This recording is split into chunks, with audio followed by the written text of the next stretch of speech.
안녕하세요. 노스바입니다. 식사는 하셨습니까?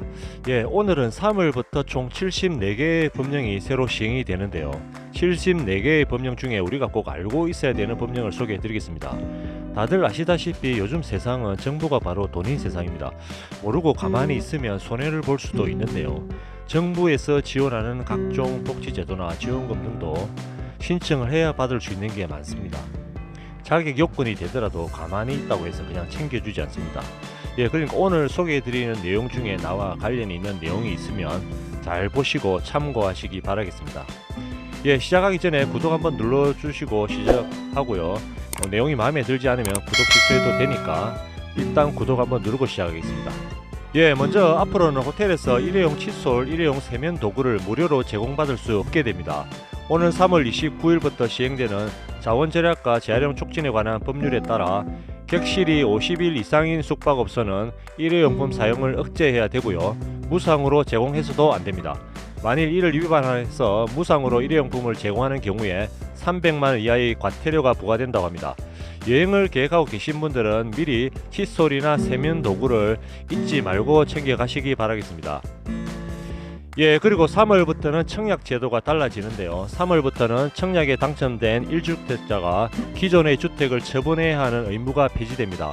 국토교통부는 주택 공급에 관한 규칙 일부 개정안을 공포하고 즉시 시행한다고 합니다.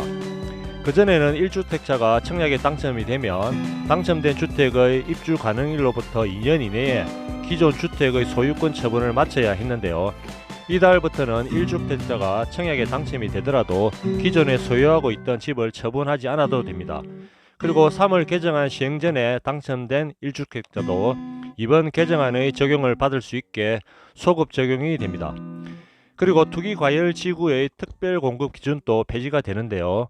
투기과열지구의 분양가 9억 원으로 묶여있던 특별공급이 폐지가 되면서 다자녀, 노부모 분양가구, 그리고 신혼부부, 생애 최초 주택 주입자들도 분양가 9억이 넘는 주택에 특별공급 물량에 청약할 수 있게 되었습니다. 예, 다음은 재건축에 관련된 내용인데요. 1세대 1주택 장기 보유자의 재건축 부담금이 최대 70%까지 감면이 된다고 합니다.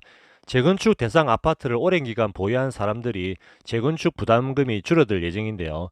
3월 27일부터 시행되는 재건축 초과이익 환수에 관한 법률에 따라 재건축 대상 주택 외에 다른 주택을 보유하지 않은 1세대 1주택자가 6년 이상 그 주택을 보유한 경우에는 보유 기간에 비례해서 부담금의 일부를 감경한다고 합니다. 대상 주택을 6년 이상 7년 미만 보유한 경우에는 감경 비율이 10%이고요.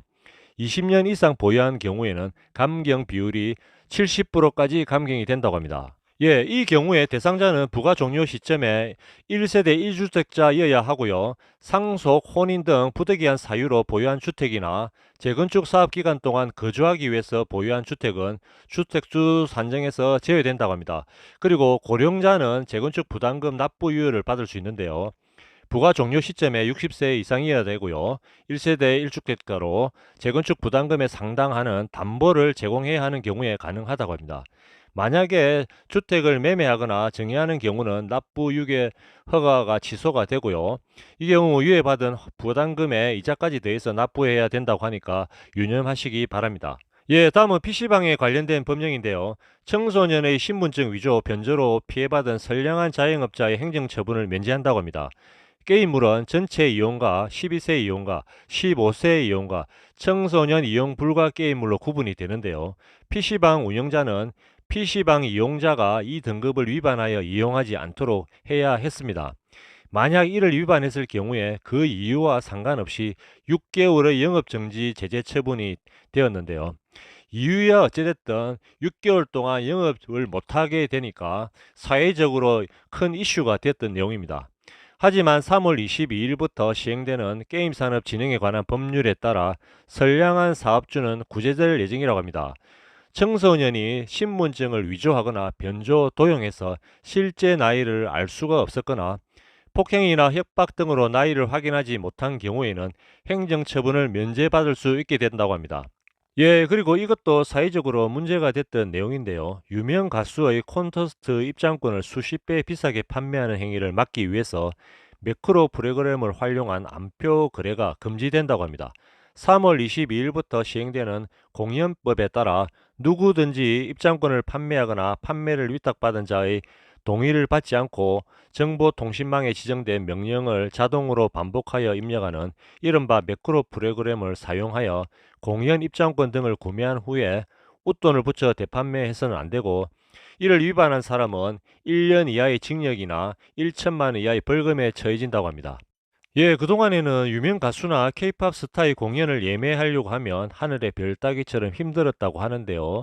앞으로는 많이 달라질 것 같습니다. 예, 오늘은 3월부터 시행되는 우리와 관련 있는 법령 4가지를 소개해 드렸는데요. 도움이 되셨으면 좋겠습니다. 예, 오늘 영상 유익하셨다면 구독 한번 꾹 눌러주시기 바라고요. 지금까지 노스방이었습니다. 감사합니다.